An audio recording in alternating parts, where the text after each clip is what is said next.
Hi friends, welcome back to my channel. ఈరోజు నేను పుదీనా పులావ్ చేస్తున్నాను. దానికోసం ఒక గుప్పెడు పుదీనా, ఒక 5-6 పచ్చిమిర్చి, 1 ఇంచు అల్లం, 5-6 రెబ్బల వెల్లుల్లి పొట్టు తీశాను, కొంచెం కొత్తిమీర, కొన్ని వాటర్ వేసి మొత్తం మెత్తగా మిక్సీ పట్టుకున్నాను పేస్ట్ లాగా.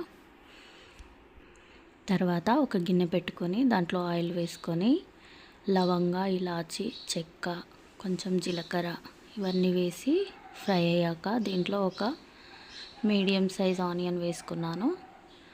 ఆనియన్ ఫ్రై అయ్యాక ఆనియన్ ఫ్రై అయింది. దీంట్లో ఒకటి పెద్ద క్యారెట్ చిన్న ముక్కలుగా కట్ చేసి వేసుకున్నాను. తర్వాత పచ్చి బఠానీ నానబెట్టి వేసుకుంటున్నాను. ఇది కొంచెం ఫ్రై అయ్యే వరకు కలుపుకోవాలి. తర్వాత దీంట్లో మనం ముందుగా మిక్సీ పట్టిన పుదీనా పేస్ట్ వేసుకొని మొత్తం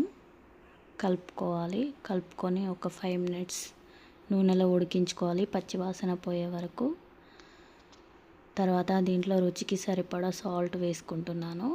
సాల్ట్ వేసి మళ్ళీ ఒకసారి కలిపేసి ముందుగానే ఒక 3 కప్పుల బియ్యం కడిగి నానబెట్టి పక్కన పెట్టుకున్నాను. ఇప్పుడు అవి ఇందులో వేసుకుందాము. బియ్యం అన్నీ ఇందులో వేసి మళ్ళీ ఒకసారి మొత్తం కలిపేసాను. ఈ మసాలా మొత్తం బియ్యానికి పట్టేటట్టు కలిపేసి దీంట్లో 3 కప్పులకి 6 కప్పుల వాటర్ వేసుకున్నాను. వాటర్ వేసుకొని మళ్ళీ ఒకసారి కలిపేసి మూత పెట్టి రైస్ని ఉడికించుకున్నాను. ఇలా అప్పుడప్పుడు మధ్యలో కలుపుతూ రైస్ ఉడికించుకోవాలి. అంతే అండి, పుదీనా పులావ్ రెడీ. ఇది పిల్లలకి లంచ్ బాక్స్లో పెడితే చాలా ఇష్టంగా తింటారు. చాలా త్వరగా కూడా అయిపోతుంది వంట.